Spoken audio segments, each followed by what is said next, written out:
بسم اللہ الرحمن الرحیم، السلام علیکم ورحمۃ اللہ وبرکاتہ۔ Welcome to Shahid Khan Adil YouTube channel, please subscribe our channel, thank you so much. Saudi Arab نے وہ کر دکھایا جو نہیں کرنا چاہیے تھا۔ سعودی عرب کے ممبر اور محراب اب اسلام کے خلاف استعمال ہونے لگے ہیں۔ تبلیغی جماعت پر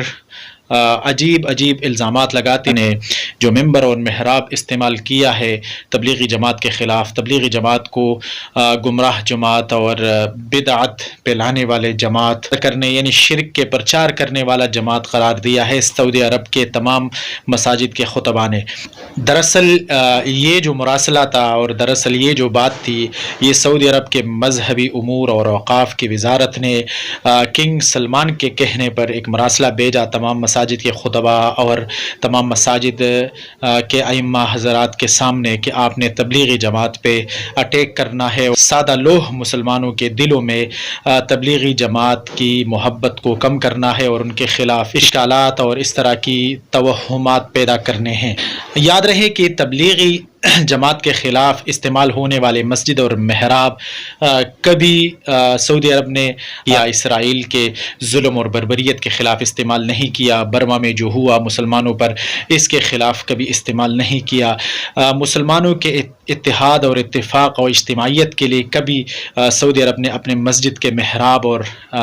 ممبر کو استعمال نہیں کیا، لیکن مسلمانوں کے خلاف استعمال ہو رہے ہیں۔ دراصل جو محمد بن سلمان ہے اس کے اصل میں اسرائیل اور یہودیوں کے ساتھ ایک گٹھ جوڑ ہے، تجارت ہے، محبت ہے، اور اس محبت کے رشتے کو وہ اور بڑھانے کے لیے اپنی مسجد اور محراب مسلمانوں کے خلاف استعمال کرنے کے لیے آمادہ ہو گئے ہیں، اور یہ ایک قسم کی شروعات ہے۔ آگے اب دیکھیں گے کہ کس طرح وہ استعمال کریں گے ان کے خلاف، مسلمانوں کے خلاف اپنی مسجد اور اپنی مسجد کے ممبر اور محراب کو۔ میں حیران اس بات پہ ہوں کہ سعودی عرب کے شہر ریاض میں ریاض سیزن کے نام سے ایک پروگرام انہوں نے منعقد کیا جس میں بالی ووڈ کے سٹار کو مدعو کیا گیا اور فاحشات اور فاحشین کو وہاں پہ مدعو کیا گیا، اور ایون کہ بالی ووڈ سٹار سلمان خان کے ہاتھوں کے نقش لیے گئے اور ان کے کتبے بنائے جائیں گے اور ریاض شہر میں اس کو اویزا کیے جائیں گے۔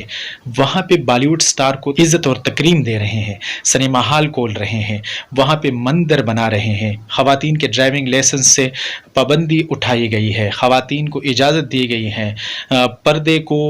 غیر لازمی قرار دیا گیا ہے۔ ان چیزوں پہ تو کوئی کچھ نہیں کہہ رہا، ان کو تو کلی اجازت ہے، لیکن اسلام کی تبلیغ آپ نے نہیں کرنی، کیونکہ اسلام کی تبلیغ آپ کریں گے تو یہود ناراض ہوں گے